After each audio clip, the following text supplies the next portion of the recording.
সুস্থ দেহ মনোবল, খেলাধুলায় বাড়াই বল। এই স্লোগানে ঢাকা-২ আসনের অধীনস্থ ভাকুরতা ইউনিয়নের নলাগড়িয়া ঐতিহ্যবাহী নুরিয়া ইবতেদায়ী হাফেজিয়া মাদ্রাসার বার্ষিক ক্রীড়া প্রতিযোগিতা ও পুরস্কার বিতরণী অনুষ্ঠিত হয়েছে। এতে মাদ্রাসা পড়ুয়া ছাত্রছাত্রীদের মধ্যে উৎসবের আমেজ বিরাজ করছে।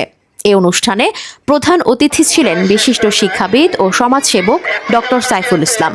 বিশেষ অতিথি ছিলেন ভাকুরতা ইউনিয়ন বিএনপির সহসভাপতি ও সাবেক ছাত্রদলের সভাপতি মোহাম্মদ মফিজুল ইসলাম প্রিন্স, ভাকুরতা ইউনিয়ন বিএনপির সহ সাংগঠনিক সম্পাদক আখতার হোসেন। আরও উপস্থিত ছিলেন ভাকুরতা ইউনিয়ন বিএনপির সহ সাংগঠনিক সম্পাদক আখতার হোসেন, ৪ নম্বর ওয়ার্ড মেম্বার হাসান আলী। মনোমুগ্ধকর এ অনুষ্ঠানে সভাপতিত্ব করেন অত্র মাদ্রাসার সভাপতি বিশিষ্ট শিক্ষানুরাগী হাজী ইদ্রিস আলী। এ সময় অনেকের মধ্যে উপস্থিত ছিলেন সমাজসেবক আজহারুল ইসলাম, রফিক রাজু সহ এলাকার গণ্যমান্য ব্যক্তিবর্গ। পরে মনোমুগ্ধকর এই খেলায় বিজয়ীদের মাঝে পুরস্কার তুলে দেন অতিথিরা।